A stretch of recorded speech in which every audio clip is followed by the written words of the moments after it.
Pronouns aren't some outlandish concept, and it isn't just trans people that use them. But using a trans person's pronouns has been manufactured into an Orwellian nightmare of leftist totalitarian control. It's not, it's a small ask of respect and basic human decency. And yet, when somebody deliberately misgenders us trans folks, it can be difficult to estimate what our reaction will be. A lot of us might imagine we could be so stoic, above a public meltdown. However, should the world test us on the wrong day, in front of the wrong cashier, a moment of misgendering can turn into an eruption of feelings, shadowed by an anxiety our reaction was filmed by strangers watching, and then immortalized online. But what about the people that aren't trying to misgender, but just haven't fully grasped the importance of using a trans person's pronouns? Should we care about them at all? Can philosophy or spirituality help us teach them? Should we teach them at all? Would Zen Buddhism have something to say about pronouns?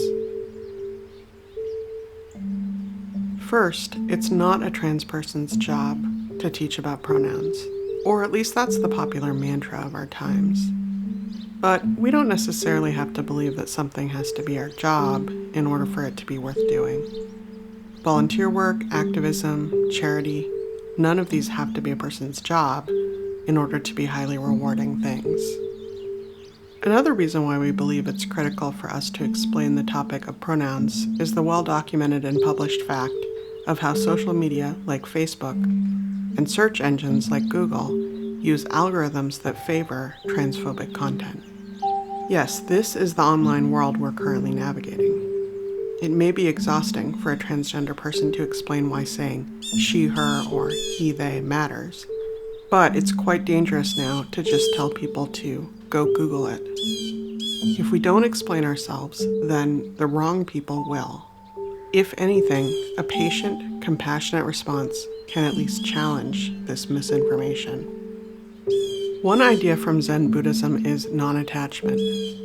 It's prevalent in the Diamond Sutra, a text that is prominent in many traditions and schools of Buddhism. Like a diamond cutting through all obstacles in the way of enlightenment, the Diamond Sutra is a beautiful piece of work, which is cited by some as the first ever book.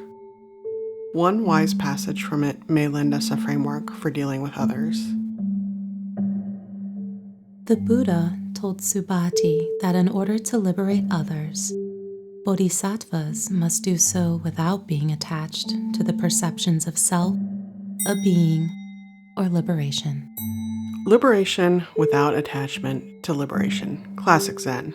In the simplest language here, the Diamond Sutra is instructing trans folks to A. Speak your truth, and B. Detach from the outcome. Again, it feels deceptively simple, and our inner voices about privilege or how it could never work for us are probably ramping up to go. But maybe we should allow ourselves a moment to imagine this being a possibility.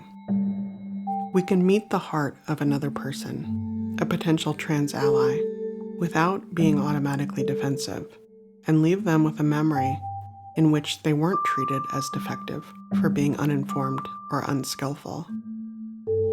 To teach, we must give up on whether we can teach successfully. Another passage reads, Practice charity free of appearances.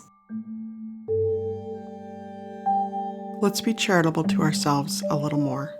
We shouldn't blame ourselves for not knowing the ideal way to engage in a world where many cis people are having their views on gender distorted by influencers, conspiracy theorists, and demagogues. When things appear, reflect them. When things disappear, let them go.